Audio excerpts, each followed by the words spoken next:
नमस्कार, good evening. शाम के 5 बज चुके हैं, वक्त हो चला है सीधी बात का और मैं हूं आपके साथ मोनिका ग्रोवर। सीधी बात में आज हम बात करेंगे कि किस तरीके से लखनऊ के केजीएमयू में, जो कि देश का एक बड़ा मेडिकल कॉलेज है, धर्मांतरण का गंदा खेल रचा जा रहा था। यहां पर मरीज या फिर अस्पताल में काम करने वाले कर्मचारियों के साथ, मेडिकल स्टाफ के साथ कैसे धर्मांतरण की साजिश रची जा रही थी। आरोपी डॉक्टर रमीज गिरफ्त में है, लेकिन गिरफ्त में आने के बाद रमीज के साथ जिस तरीके से एक के बाद एक खुलासे हुए हैं, और जो बड़े खुलासे हुए हैं कि आरोपी डॉक्टर रमीज का पीएफआई कनेक्शन निकलकर सामने आया है। भगौड़े जाकिर नाइक को वो अपना आदर्श मानता था। इतना ही नहीं, और भी कई खुलासे हुए हैं। वो तमाम खुलासे एक एक कर हम आपके सामने रखेंगे। कई सुलगते सवाल होंगे जो आज सीधी बात में हम करेंगे, लेकिन उससे पहले इस पूरे मामले को आप उम्मीद है जानते ही होंगे, नहीं तो इस मामले को जरा समझिए कि किस तरीके से 2 हफ्ता पहले केजीएमयू में ये बड़ा मामला सामने आता है। एक युवती शिकायत करती है कि डॉक्टर रमीज उसके ऊपर धर्मांतरण का दबाव बना रहा है। पहले उसका यौन शोषण किया गया, सालों तक शादी का झांसा दिया गया, उसका गर्भपात कराया गया, और जब वो शादी के लिए पहुंची, निकाह के लिए बात करती है, तो उस पर धर्मांतरण का दबाव बनाया जाता है और मामला प्रकाश में आता है। उसके बाद देखिए केजीएमयू प्रशासन का क्या रिएक्शन था। उन्होंने मुझे कंप्लेंट दी है। उसने कहा, madam I am emotionally, mentally and physically harassed. और उसमें इन्होंने जो चीज बताई आपको स्पष्ट तरीके से लिखा, खुद लिखा है दैट हम लोग एक रिलेशनशिप में थे जुलाई 2025 से। इसके बाद जब मुझे सितंबर में पता चला कि लड़का ऑलरेडी मैरिड है, प्रीवियसली मैरिड है, तो मैं रिलेशनशिप से I wanted to break away from the relationship, but he continued to follow me in the relationship. और कई इंसिडेंसेस पे उसने मुझे ब्लैकमेल भी किया। ये एग्जैक्ट उसकी कंप्लेंट। तो रमीज भी विशाखा कमेटी के सामने आया, उसके फादर भी आए हैं। रमीज ने डिनाई करा है कि मैं शादीशुदा, गलत बोला, उसने झूठ बोला है। और उसके फादर ने भी कहा है, to the best of my knowledge, exact words हैं, इन लोग ने रिकॉर्ड करा अपनी रिपोर्ट में, my son is not married. KGMU का प्रशासन को भी ये लोग कहीं ना कहीं धमका रहे हैं, और भारतीय जनता पार्टी के विभिन्न गुटों में आपस में लट्ठम लट्ठ चल रही है। अपर्णा यादव भी भारतीय जनता पार्टी की हैं, और जो लोग इसको धर्म जिहाद और पता नहीं क्या क्या बात कर रहे हैं, लव जिहाद की बात कर रहे हैं, वो भी भारतीय जनता पार्टी के लोग हैं। और भारतीय जनता पार्टी के लोग सिर्फ और सिर्फ मीडिया में आने के लिए, नरेंद्र मोदी जी के सामने आने के लिए, योगी जी के सामने अपनी चाटुकारिता दिखाने के लिए इस तरीके की हरकतें करते हैं। देखिए, ये जांच करना एक कठिन काम है, कोई आके बताता नहीं है। हम लोगों ने सब जगह नोटिस छपा किया है, इसको आपने प्रमुखता से कवर भी किया। हम लोगों ने इस मामले में मीडिया के जो भी बंधु हम लोगों के संपर्क में आए, हम लोगों ने पूरी अपनी बात रखी है। और मैं आपको विश्वविद्यालय की तरफ से बताना चाह रहा हूँ कि विश्वविद्यालय को छिपाने के लिए कुछ भी नहीं है। अगर किसी ने दोष किया है तो जितना आप लोग चाहेंगे कि उसको सजा मिले, उससे कई गुना हम लोग ज्यादा चाहते हैं उसको हम आइडेंटिफाई करें और कड़ी से कड़ी सजा दें। कार्रवाई इस पूरे मामले में गंभीरता के साथ की जा रही है। यही एक बड़ी वजह है कि एक के बाद एक खुलासे हो रहे हैं, और ये जो खुलासे हो रहे हैं ये किस तरीके से धर्मांतरण के गंदे खेल को उजागर करते हैं, जो कि एक बड़े स्तर पर चलाया जा रहा था। उसके बारे में भी हम बात करेंगे, लेकिन उससे पहले कई सुलगते सवाल जो आज सीधी बात में हम पूछेंगे, वो सवाल एक एक कर हम आपके सामने रखने जा रहे हैं। इन सवालों को जरा ध्यान से देखिए। केजीएमयू में इलाज या फिर धर्मांतरण का गंदा खेल, क्योंकि एक केजीएमयू में इलाज के लिए जहां लोग आते हैं, वहां धर्मांतरण का अगर ये खेल खेला जा रहा है तो लोग कैसे सुरक्षित है। पीएफआई कनेक्शन सहयोग या साजिश कैसे पनपा केजीएमयू में एक संगठित नेटवर्क का हिस्सा, किस तरीके से केजीएमयू में अंदर खाने ये सब हो रहा था और किसी को कानो कान खबर नहीं होती है। तीसरा सवाल, कहां तक फैले धर्मांतरण के तार, क्या सिर्फ केजीएमयू तक ही सीमित है या फिर इसके कनेक्शन और भी है, क्योंकि अल-फलाह यूनिवर्सिटी को भी मत भूलिए। चौथा सवाल, यूपी में एंटी कन्वर्शन लॉ फिर मेडिकल कॉलेज जैसे संस्थान में कैसे चलता रहा ये पूरा रैकेट और किसी को कानो कान खबर नहीं होती है। पांचवा सवाल, कहां और किससे हुई चूक? प्रशासन, यूनिवर्सिटी या फिर इंटेलिजेंस कि किसी को पता नहीं चलता है? जिम्मेदारी किसकी, जवाबदेही किसकी? तो ये वो सुलगते सवाल जो आज सीधी बात में हम करेंगे। कई खास मेहमान हमारे साथ जुड़ेंगे, उनका परिचय भी हम आपसे कराएंगे। साथ ही लखनऊ से हमारे सहयोगी भी हमारे साथ कनेक्टेड हैं, जिनसे इस पूरे मामले की अपडेट हम लेंगे, क्योंकि खुलासे तमाम हो रहे हैं जिस तरीके से हमने आपको कहा। ऐसे में कार्रवाई कहां तक पहुंची है और क्या इस पूरे मामले में कार्रवाई की जा रही है, आइए अपडेट लेते हैं। हमारे साथ आशीष हमारे सहयोगी हैं जो कि लखनऊ से हमारे साथ जुड़े हैं। आशीष का सीधे हम यहां पर रुक कर लेते हैं, फिर उसके बाद जो मेहमान हमारे साथ हैं उनका तारुफ आपसे कराएंगे। आशीष, धर्मांतरण का गंदा खेल यहां पर रचा जा रहा था और इसे संयोग नहीं कहा जा सकता है, क्योंकि जिस तरीके से पीएफआई कनेक्शन निकलकर सामने आया है, सवाल यहां पर यह बन जाता है कि क्या सिर्फ ये तार केजीएमयू तक सीमित थे या फिर इसके तार और भी मेडिकल कॉलेज के साथ कनेक्टेड थे? क्योंकि डॉक्टर शाहीन की भी संलिप्तता, डॉक्टर शाहीन और रमीज एक दूसरे को जानते थे, एक दूसरे से जुड़े हुए थे, जो जांच में सामने आया। तो क्या अल फलाह यूनिवर्सिटी और केजीएमयू का आपस में किसी तरह का कोई कनेक्शन? बिल्कुल पूजा, अगर देखा जाए जिस तरीके से ये कहा जा सकता है कि लखनऊ के केजीएमयू में जिस तरीके से धर्मांतरण का खेल चल रहा था, तो एक बड़ी बात कही जा सकती है जिस तरीके से लखनऊ के मेडिकल कॉलेज का ये मामला उजागर हुआ है। ऐसे में देखिए, सबसे पहली चीजें यहाँ पर खड़ी होती है जांच एजेंसियां। जिस तरीके से अब जांच एजेंसियों का इन्वॉल्वमेंट हुआ है, केजीएमयू प्रशासन ने बाकायदा शासन को पत्र लिखा है कि इस पूरे मामले की एसटीएफ से जांच कराई जाए। तो वही जिस तरीके से जिस गिरफ्तारी हुई है, जो डॉक्टर की गिरफ्तारी हुई है, उसके बाद से ही लगातार कई खुलासे देखने को मिल रहे हैं। रमीज की गिरफ्तारी के बाद अगर देखा जाए तो जब इसके पास से उसका मोबाइल फोन जो बरामद हुआ था, उस मोबाइल फोन जो दूसरा मोबाइल फोन था वो बरामद किया गया था। उस मोबाइल फोन की जो चैट थी, उन चैट के आधार पर अगर देखा जाए तो डॉक्टर रमीज का कनेक्शन सीधे पीएफआई से जुड़ता दिखाई दे रहा है। हालांकि अभी ये सूत्र बता रहे हैं, क्योंकि अभी अगर देखा जाए तो किसी भी पुलिस के आला अधिकारियों ने इसकी पुष्टि नहीं की, खाली ये सूत्र बता रहे हैं कि जब डॉक्टर रमीज की गिरफ्तारी हुई, उसका मोबाइल जब पुलिस कस्टडी में लिया गया और उस कस्टडी लेने के बाद उसकी चैट के हिसाब से देखा गया तो उसके कनेक्शन पीएफआई से और पीएफआई के संपर्क में भी था। अगर देखा जाए तो 23 दिसंबर 2025 को मुकदमा लिखा गया लखनऊ के चौक कोतवाली में। उसके बाद से डॉक्टर रमीज जो है वो फरार चल रहा था। डॉक्टर रमीज का कनेक्शन पीएफआई से था, पीएफआई के संपर्क में था। इन 16 दिनों तक वो पीएफआई के पूरा संपर्क में था।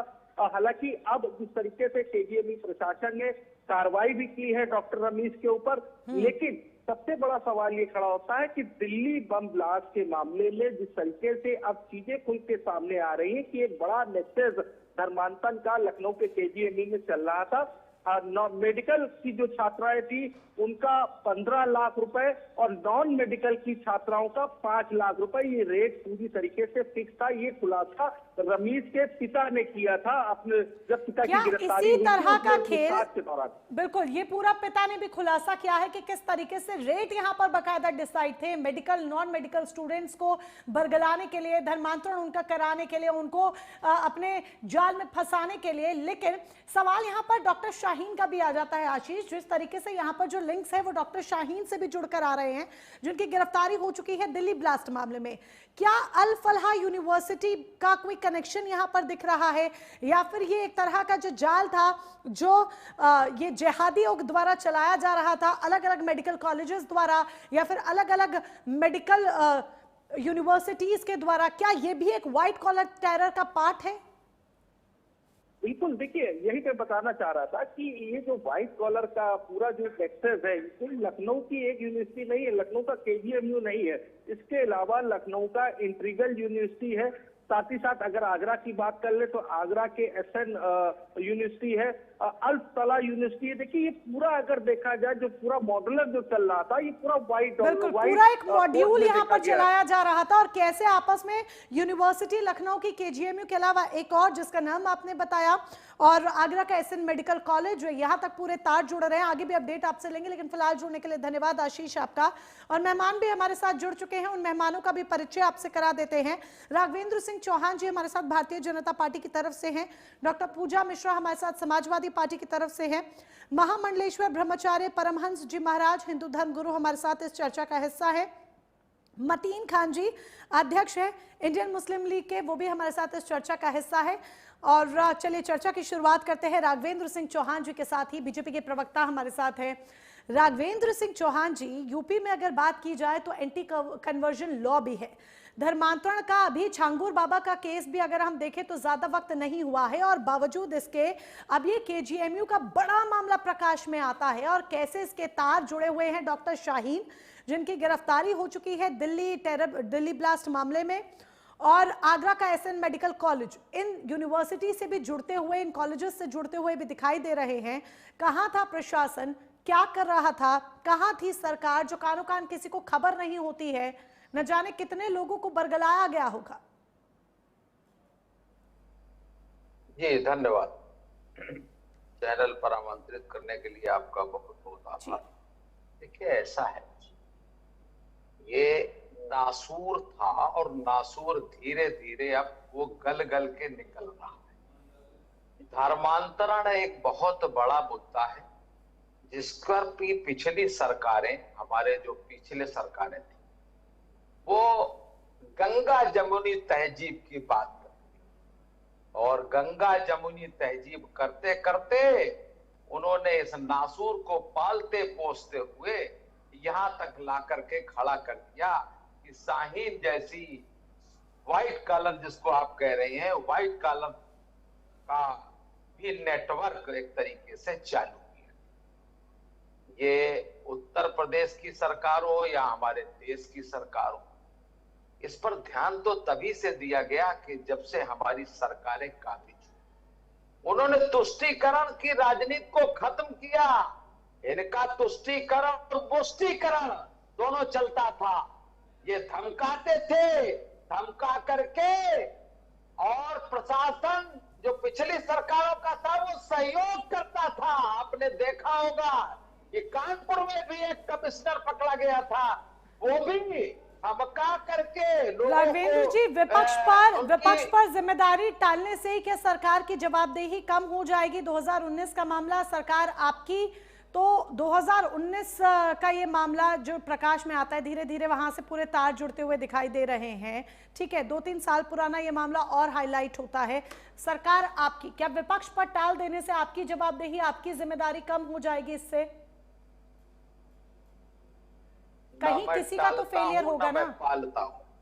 देखिए, हमारी सरकारों ने ना पाला है न टाला है।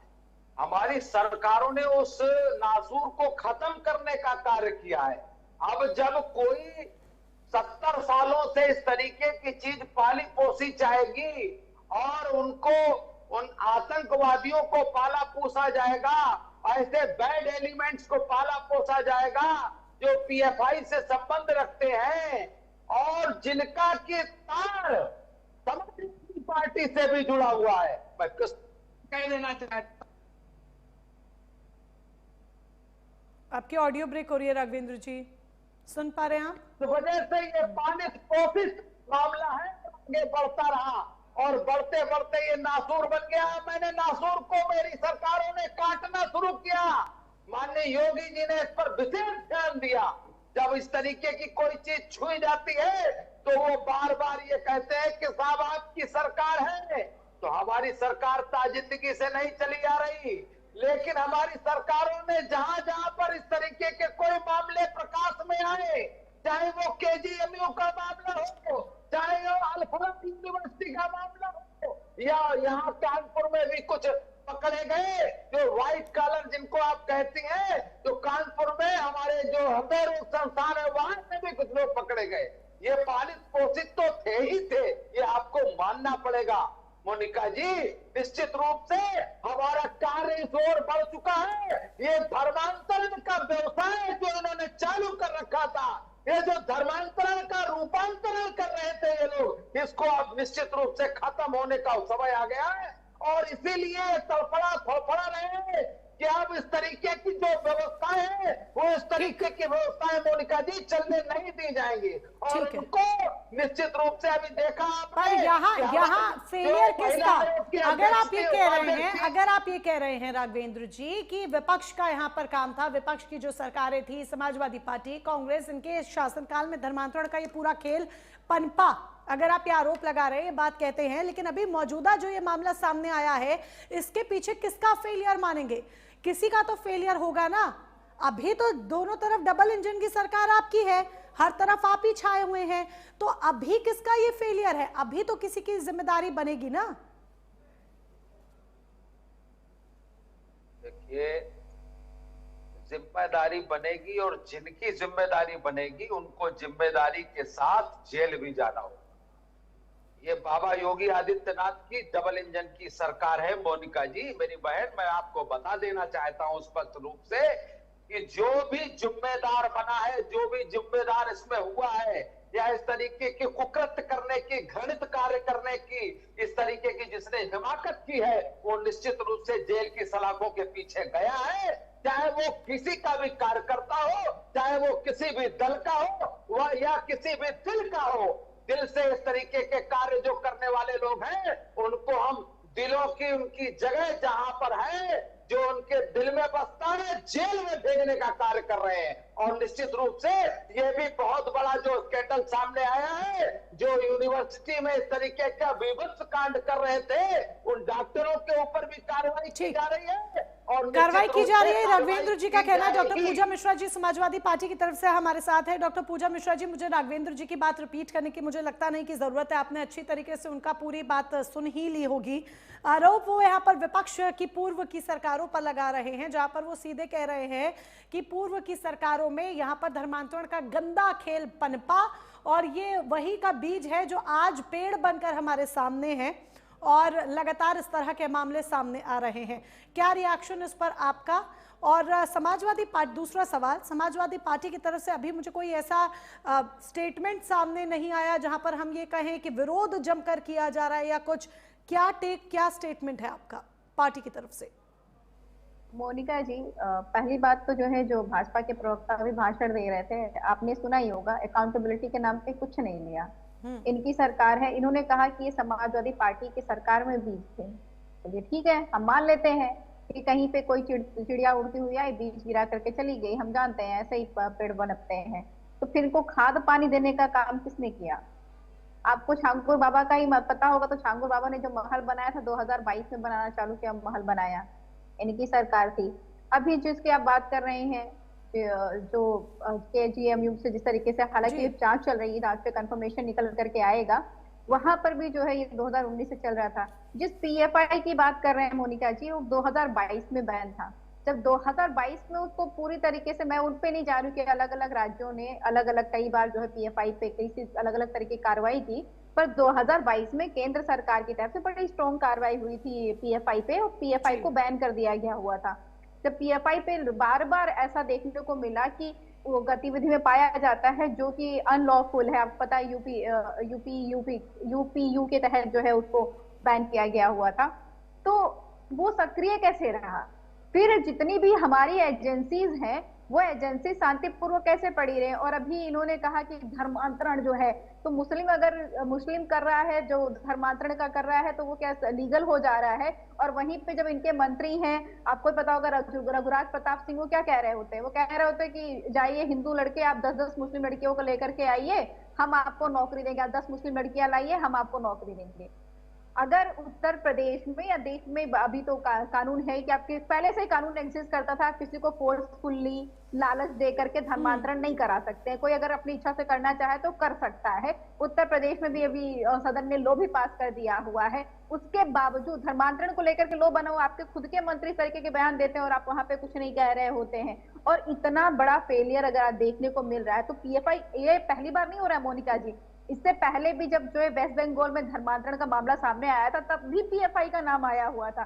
तो जब PFI का नाम बार बार आ रहा है, तो फिर PFI के ऊपर में एक बार बैन लगने के बाद में सरकार सख्त क्यों नहीं हो रही है? किसने सरकार को रोका हुआ है कि आप सख्त नहीं होइए? कोई आपको संगठन इस तरीके के दिख रही है, और PFI कोई राजनीतिक संगठन भी नहीं है।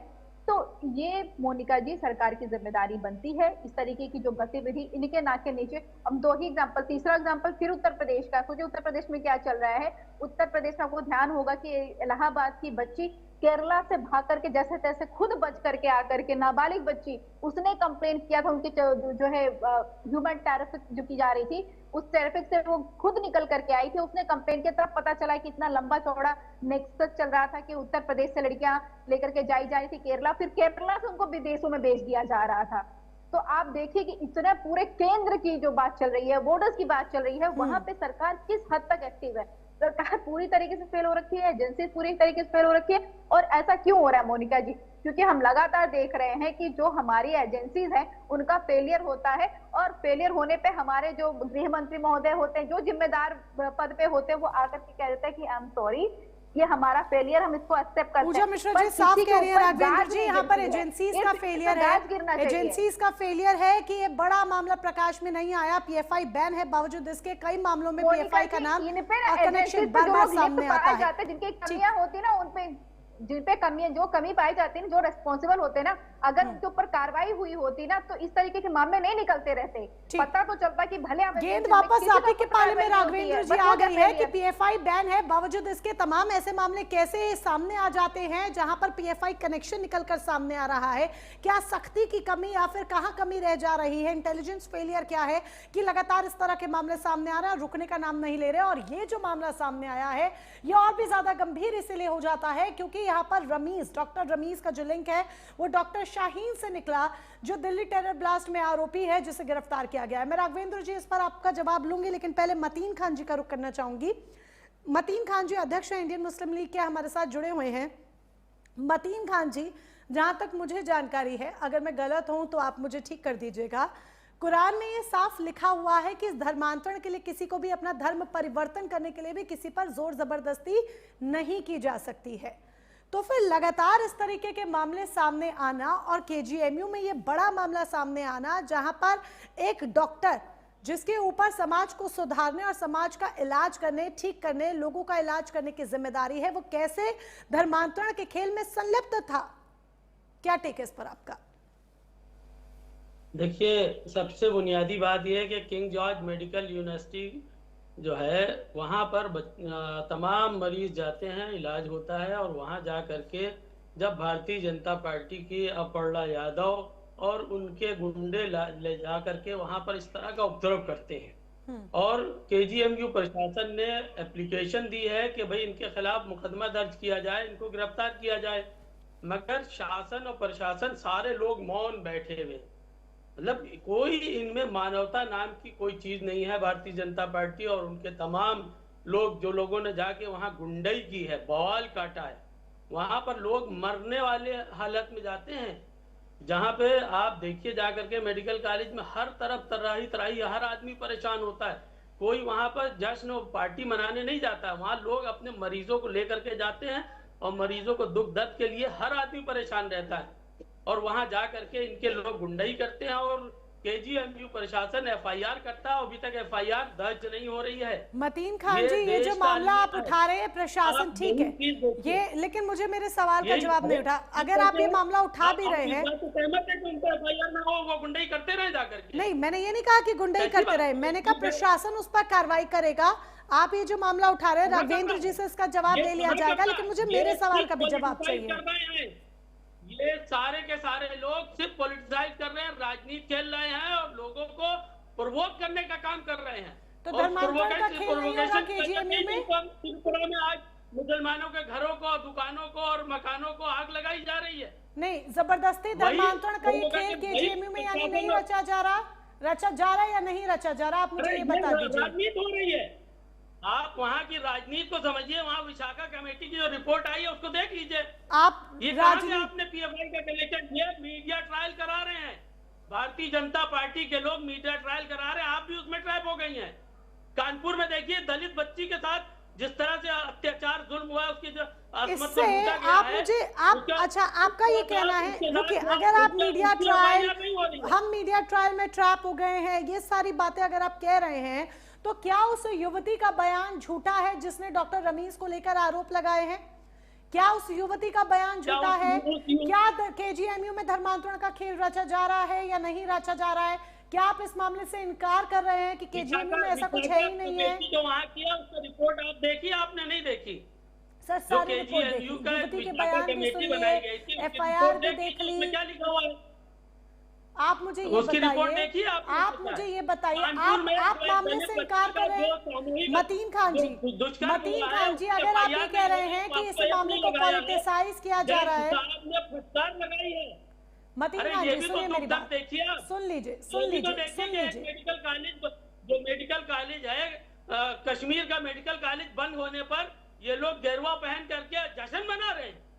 अरे ये शिक्षा के दुश्मन हैं ये लोग, ये भारतीय जनता पार्टी के लोग शिक्षा के दुश्मन हैं ये। क्या शिक्षा के 27,000 मंदिर में इन्होंने धर्मांतरण प्राइमरी का स्कूलों को खेल बंद किया है। चलाया जा रहा था या नहीं, आप इस बात को मानते हैं जो मामला प्रकाश में आया मैं कह है रहा हूं कि या वहाँ फिर पे नहीं? राजनीति हो रही है, वहाँ पे सिर्फ राजनीति हो रही है तो मामला झूठा है।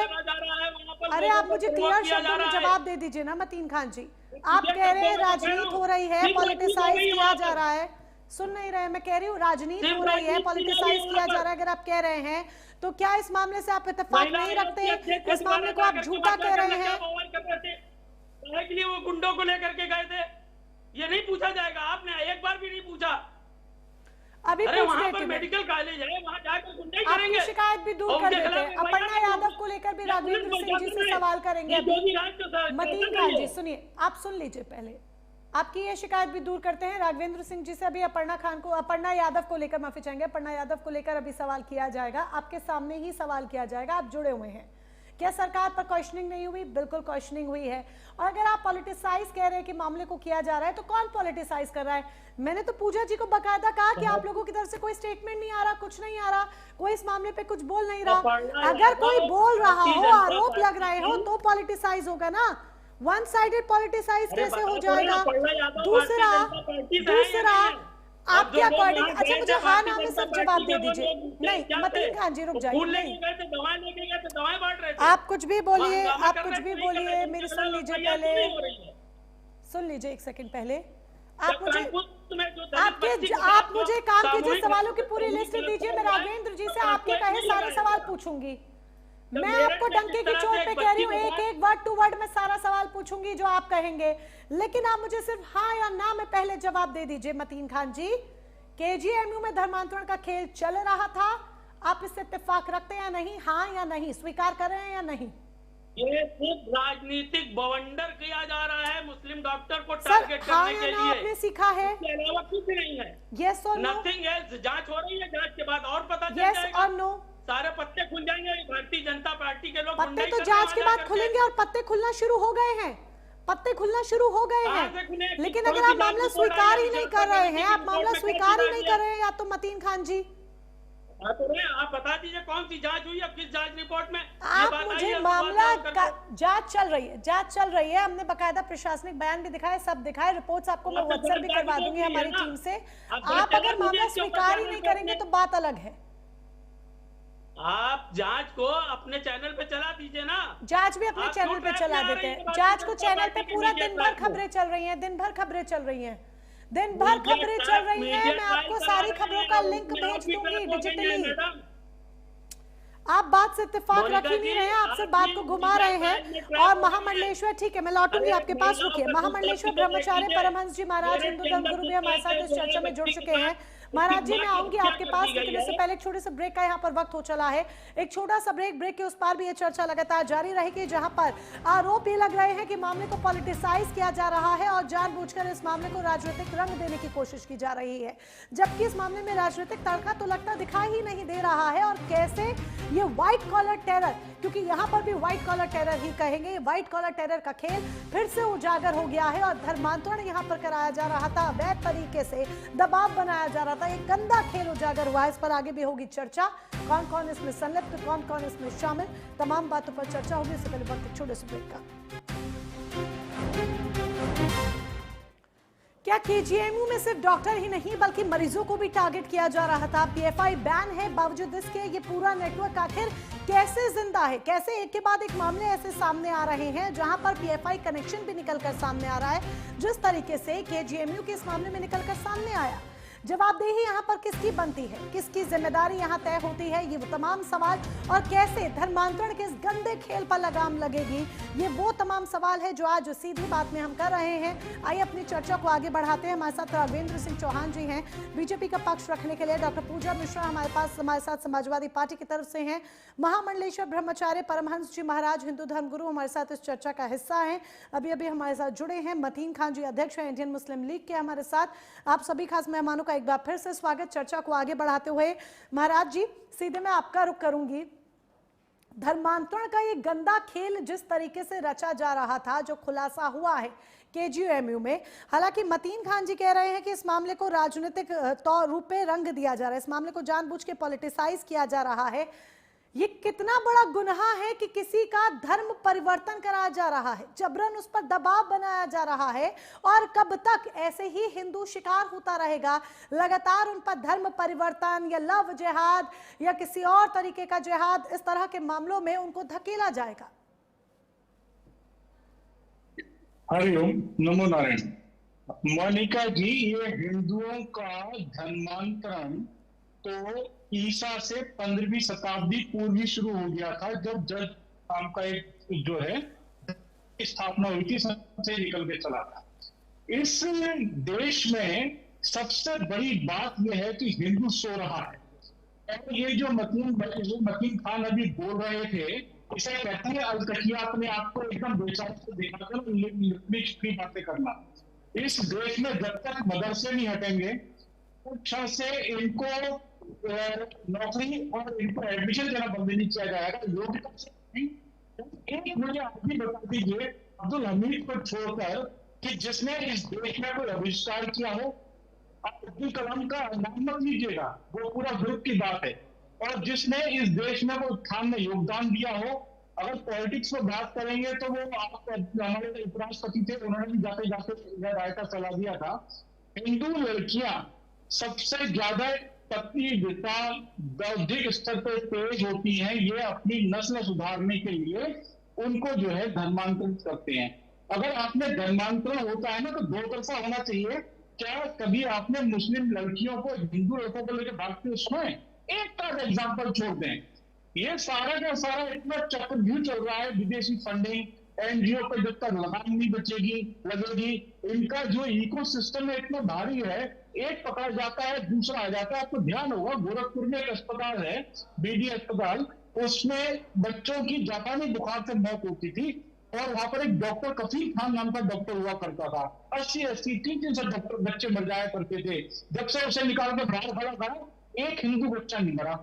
ऐसा क्या चमत्कार हो गया? उसके बाद में अल फलाह यूनिवर्सिटी की बात करेंगे, क्या पढ़े लिखे लोगों के दिमाग के अंदर वो किताबी फोटो जो चल रहा है ना, ये एक ऐसी लोगों की मानसिक श्रृंखला है, जिनके हाथ में पैसा दे दीजिए, विद्या दे दीजिए, तलवार दे दीजिए, ये समाज को काटेंगे बढ़ाएंगे कभी नहीं। आप चाहे कश्मीर को ले लीजिए, आप इतनी अफवाह की बात कर रहे हैं। अरे केरल में 100% हिंदू हुआ करते थे किसी जमाने में। राजा दहीप की एक गलती क्या हो गई कि उन्होंने पहली मस्जिद वहां पर बनवा दी उन 5 लोगों को नमाज पढ़ने के लिए, और आप जो है 50% आबादी जो है मुस्लिम की हो गई। आगे चली इस देश में, लक्षद्वीप इस देश में, जम्मू कश्मीर, कितने देश और आश्रम में आप देखिए रोहिंग्या, एक छाती पीट कर खड़े हो जाते हैं मुसलमानों को, और उनका काम क्या है? फंडिंग की जाती है। लड़कियों के रेट लगे हुए हैं, ब्राह्मण की लड़की फंसाओगे तो इतना, बनिए की लोगे इतना, राजपूत की लोगे इतना, शुद्ध की लोगे इतना, 12-12, 15-15 लाख रुपए, यह इनका पेशा है। ये 4 शादियां। आप ये देखिए कि हमारी सरकारें भी क्या कर रही हैं, सारी योजनाएं नसबंदी की हिंदुओं के लिए, हमारे तो हिंदुओं के लिए, पूरी सारी योजनाएं इनके लिए। 12-12, 14-14 बच्चे हमारा राशन खाते हैं दिया हुआ, हमारे ही खाते हैं। अरे रोटी का नाम रख दीजिए भारत माता, और पानी को पहले लगे बंदे मातरम, फिर देखते हैं कि पहले क्या आता है, वो मजहब जिहाद, ये हर तरीके की जिहादें चल रही हैं। धर्मांतरण एक सोची समझी अंतरराष्ट्रीय साजिश है, और इसके लिए जितने भी यहाँ पर कोई मुक्तों की तरह मदरसे बंद खुले हुए हैं, इनको बंद किया जाए, इनके ऊपर जो शिक्षा प्रणाली सीबीएसई की, एनसीईआरटी वगैरह की है, उनको लागू किया जाए। सभी बच्चों को समान शिक्षा दी जाए, धार्मिक शिक्षा। मतीन खान जी, महाराज जी जिस तरीके से बात कर रहे हैं, और देखिए इस बात को आप इग्नोर नहीं कर सकते, किस तरीके से केरल का भी उन्होंने जिक्र किया कि वहां पर हिंदुओं की संख्या वक्त के साथ किस तरीके से कम हुई है, जो रेशियो है वो कम हुआ। और केरल ही नहीं, 9 स्टेट्स ऐसी हैं जहां पर हिंदुओं का रेशियो कम हुआ है वक्त के साथ, समय के साथ अनुसार, और किस तरीके से धर्मांतरण के मामले तेजी से बढ़ते आए हैं। अब भी इस पर चुप्पी साधेंगे, अब भी कुछ नहीं कहेंगे? मुझे बड़ा अफसोस हो रहा है कि आप जैसी पत्रकार और बैठ करके ये हिंदू धर्म गुरु के नाम से जो साहब बैठे हुए हैं, वो बता रहे हैं कि मुसलमान केरल में 50% हो गए। अरे कम से कम आप तो पढ़ी लिखी हैं, उनको इंटरप्ट तो करना चाहिए ना। आप ही नहीं बोल रही हैं, जो चाहे जो समझे बोलता चला जाए, आप उसको बोलेंगे नहीं।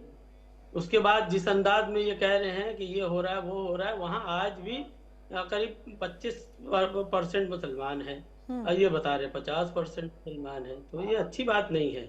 अब आप आइए देखिए, केजीएमयू का जो मामला है, वो डॉक्टर पीजी कर रही है, वो कोई नॉर्मल आदमी या गांव गली की मोहल्ले की कोई ऐसी लड़की नहीं है जो नासमझ है, जो हमसे और आपसे और इस पैनल में जितने लोग बैठे हैं सबसे ज्यादा वो जानकार है, सबसे ज्यादा वो लोगों के बारे में, बच्चों के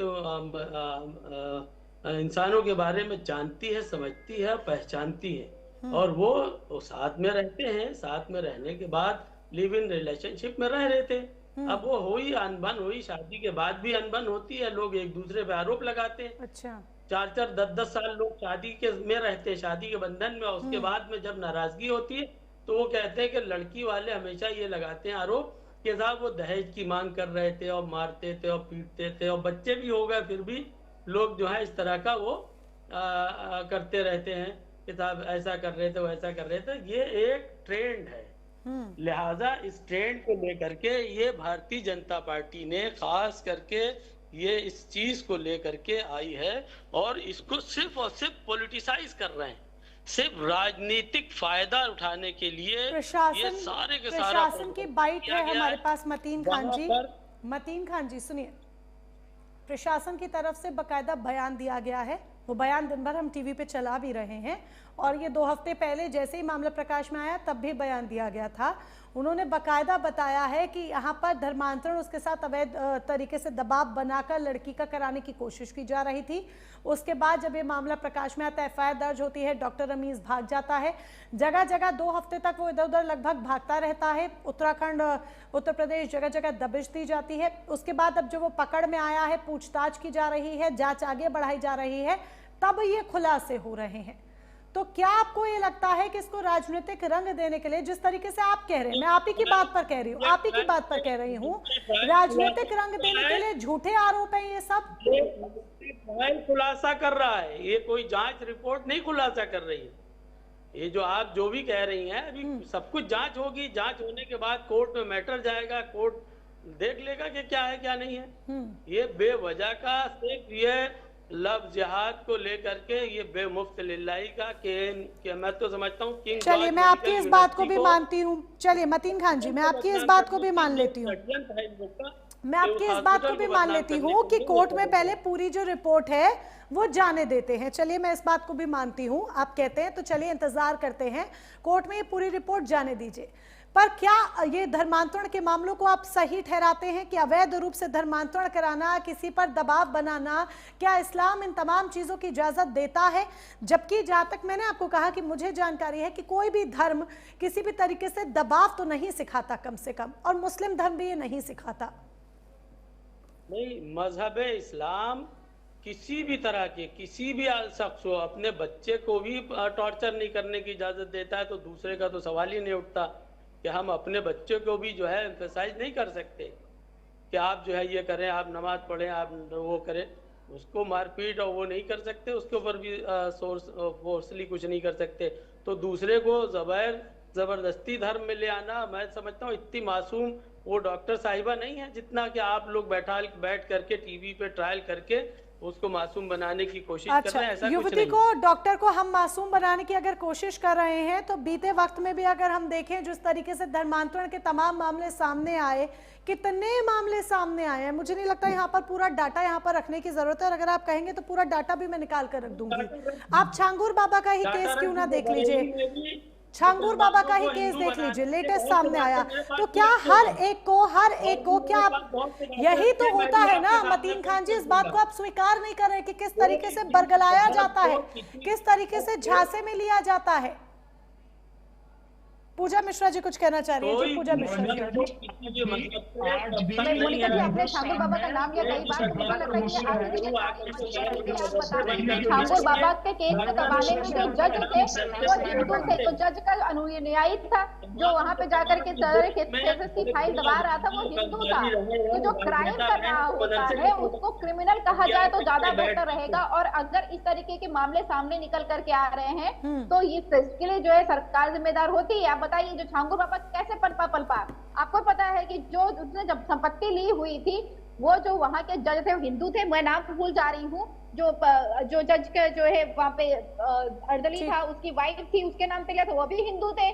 तो ये बताइए कि अभी धर्म गुरु बैठे हुए थे, तो आप अपने हिंदू जो धर्म गुरु हैं, हिंदुओं को ऐसा कौन सा ज्ञान आप नहीं दे पा रहे हैं कि वो जो है छांगूर बाबा धर्मांतरण में संलिप्त है और वो पैसे के लिए उसका समर्थन कर रहे होते हैं, अपनी पत्नी के नाम पर जमीन रजिस्ट्री करवा रहे होते हैं कि भैया हम करवा रहे हैं। तो धर्म गुरु जब बन करके आप यहाँ बैठते हैं और आप ये कह रहे होते हैं कि नहीं ये यहाँ पे हो रहा है इनके धर्म में, पहले अपना गिरेबान तो झाँकिए। आप अपना घर तो बचा नहीं पा रहे हैं, आपको लगा हुआ है दूसरों के लिए। अब आपने तो ये जापानी बुखार को भी नहीं छोड़ा, आपने कहा नहीं डॉक्टर हटाने के बाद में नहीं, वो कैटेगराइज कर दिया गया, मौतें हो रही है उसको कैटेगराइज कर दिया गया कि नहीं विद और विदाउट के साथ में, कि अगर किसी को और भी बीमारी है उसके साथ में जापानी बुखार है तो जापानी बुखार से मौत नहीं मानी जाएगी, किसी डॉक्टर को हटाने से नहीं। जब अगर धर्म की बात कर रहे होते तो पहले अपने धर्म को रेक्टिफाई कर रही है, जो वहां पे लोग कमियां हो रखी हुई है। यहाँ पे बैठ करके मैं तो नहीं सुनने जाऊंगी भाई, ये मेरा धर्म गुरु बैठ करके यहाँ पे ये बोल रहा है कि दूसरे धर्म में क्या चल रहा है। हमारी बात कर लीजिए ना आप, हमारे धर्म के लोग खड़े होकर प्रताप सिंह जैसे लोग कह रहे हैं 10 मुस्लिम लड़के, भाई हमारे यहाँ तो नहीं कहा गया। महाराज जी जवाब दे रहे, महाराज जी, पूजा मिश्रा जी जो आप सवाल उठा रही है महाराज जी जवाब दे रहे, महाराज जी बोलिए, क्योंकि एक साथ बोल के नहीं समझ में आता। ऐसा नेता नहीं बचा जिसने की अवैध चीजें मंगवाई है। आपके यहाँ पे कितने शहर में जितना नहीं, कितने आपके यहाँ आतंकी फूले, आपको गोली हो गए 14 जो मुस्लिम। तो ये देखिए ना कि भाजपा के यहाँ पे कौन है, भाजपा के यहाँ पे आपको अगर परेशानी आपको हिंदू धर्म गुरु बनने लायक नहीं है, अपने धर्म की बात नहीं कर पाते हैं आप। यहाँ पे जो क्यों नहीं भारत का राष्ट्रीय पशु घोषित करवा पाया आप बताइए, गौ माता को आज तक आप राष्ट्रीय पशु क्यों नहीं घोषित करवा पाए? आप हिंदू धर्म के वाहक बनते हैं, हिंदू धर्म के वाहक बनने लायक आप लोग नहीं है। अपने धर्म में चल रही कुरीतियों को आपने देखा है क्या? आप अपने धर्म में चल रही कुरीतियों को चले आए ना, तो आप सरकार से प्रश्न कर सकते हैं ना। अब जो राम रहीम जैसे लोग निकल करके आ रहे हैं, आशाराम बापू जैसे लोग निकल करके आ रहे हैं, ऐसे लोगों पे आपने कौन सी रैलियां निकाल ले गई जो भगवान को बदनाम करने लगे थे, जो हिंदू सनातन धर्म को बदनाम कर रहे थे, ऐसे लोगों के कैसे एक एक करके अगर बोलेंगे आप बारी बारी तो ज्यादा सही तरीके से बात समझ में आ जाएगी। पूजा मिश्रा जी आप सवाल जो उठा रही हैं महाराज जी को जवाब भी देने दीजिए, एक एक करके बोलेंगे तो बात सही से समझ में आ पाएगी, दोनों साथ बोलेंगे तो नहीं समझ में आएगा। ये मोनिका जी मैं ये कह रहा हूँ, ठीक है, उनको जवाब भी देने दीजिए। पर आपको लगता है राम मंदिर नहीं है, आप तो यहाँ उनका स्टैंड क्या था, दूसरे धर्म को जो है बुरा बोले, ठीक है उनको जवाब तो पूजा मिश्रा जी आप लगातार पूजा जी लगातार बोलेंगे तो उनकी बात नहीं समझ में आएगी। आपके सवाल समझे, आपने जो महाराज जी से पूछा, महाराज जी को जवाब भी तो देने दीजिए। ठीक है, उनको जवाब भी देने दीजिए। महाराज जी अब बोलिए। देखिए इस देश का दुर्भाग्य है कि यहाँ पर जयचंद हमेशा पैदा हुए, लेकिन जयचंद की परिणति भी वो हुई जो पृथ्वीराज चौहान की हुई, उसको भी आखिरी में गोली काट के निकला। दूसरी बात कि इस जितना अतिक्रमण और सड़कों के किनारे आप जितनी भी दरगाहें मजारें फर्जी बनाई गई वो क्या समाजवादी पार्टी के काल में नहीं बनाई? कितनी बनी? मेरी उम्र आपसे ज्यादा है, जितनी आपकी उम्र है कम से कम रास्ता है कहीं आपको राजनीति करनी है कि आपको धर्मगुरु बनना है? ना आप राइजर के हो रहे हैं ना उधर के हो रहे हैं। महाराज जी अगर पॉलिटिक्स करना चाहते हैं ठीक है ठीक है ठीक है, इसे राजनीतिक रंग, ठीक है, वही चीज मतीन खान जी ने कह रहे थे, वही यहाँ पर आ रहा है कि कम से कम ठीक है राजनीतिक रंग इसको ना दीजिए, राजनीतिक रंग इसको ना दीजिए, वही बात मतीन खान जी भी कह रहे थे। आप धर्म से ज्ञान नहीं दे सकते। आप महाराज जी यहाँ पर आप अगर बीजेपी के शासनकाल में क्या हुआ, सपा के शासनकाल में क्या हुआ, किस शासनकाल में कितनी मज़ारें बनी, कितनी मंदिर बने, अब कम से कम ये तो हमें यहाँ नहीं गिनना चाहिए। ठीक है, मुद्दे पर लौट कर आ जाते हैं। ठीक है, मुद्दे पर लौट कर आ जाते हैं, मुद्दे पर लौट कर आ जाते हैं। ये आप काउंटिंग यहाँ पर कीजिए, किसके शासनकाल में कितने मंदिर बने, कितनी मज़ारें बनी, कहाँ क्या, ठीक है, ये मुद्दे पर लौट कर आते हैं। सवाल राघवेंद्र सिंह चौहान जी से है। ठीक है, रुकिए, सवाल राघवेंद्र सिंह चौहान जी से है। राघवेंद्र सिंह चौहान जी, पीएफआई बैन है, बावजूद इसके इतना बड़ा नेटवर्क पीएफआई का कैसे चल रहा है? अगर जांच में सूत्रों के हवाले से, क्योंकि अभी पुख्ता तौर पर यह बयान सामने नहीं आया है, सूत्रों के हवाले से जो जानकारी मिल रही है कि पीएफआई कनेक्शन था, यहां पर डॉक्टर रमीज ने पीएफआई से कानूनी मदद लेने की कोशिश की, जो सूत्रों के हवाले से जानकारी मिल रही है। अगर इस बात में 100% सत्यता है या कुछ % भी सत्यता है, तो कैसे ये नेटवर्क फल फूल रहा है बैन के बावजूद? राघवेंद्र जी। कानूनी कार्रवाई अपनी प्रगति पर है और कानून से ऊपर मैं मानता हूं कि कोई नहीं। हमारी जीरो टॉलरेंस की नीति है। कोई डॉक्टर धर्मांतरण जैसे गंभीर आरोपों में पकड़ा गया है तो ये साबित करता है कि बीजेपी सरकार में पद, प्रोफेशन या पहचान किसी भी कानून से ऊपर नहीं मानती। दूसरी बात, सरकारी संस्थानों को विचारधारा मुक्त रखने के। राघवेंद्र जी, मतीन खान जी कुछ कह रहे हैं, सुन लीजिए उनकी बात और जवाब दीजिए। सरकारी मेडिकल संस्थान उद्देश्य इलाज और शिक्षा है, नहीं। वो डॉक्टर वहाँ पुलिस के लोग गैंगरेप कर रहे हैं, जो दरोगा की गैंगरेप कर रहे हैं। ये इस तरीके से जो गठमुद्रा चलती है, ये भारतीय जनता पार्टी ठीक है की स्थिति का तैयार करेगी। भारतीय जनता पार्टी एटीएस को ये जांच दी जा चुकी है। चलिए, समय की मेरे पास बहुत माफी चाहूंगी, अब चारों से समय की थोड़ी सी कमी है, कार्यक्रम को यहाँ पर मुझे विराम देना होगा, बहुत माफी के साथ, क्योंकि बात यहाँ अधूरी रह गई है, लेकिन माफी के साथ कार्यक्रम को यहाँ पर विराम देना होगा।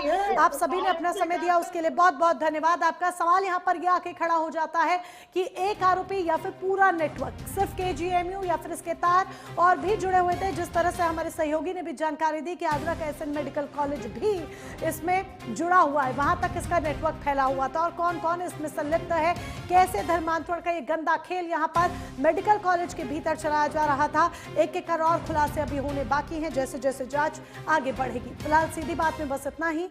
नमस्कार।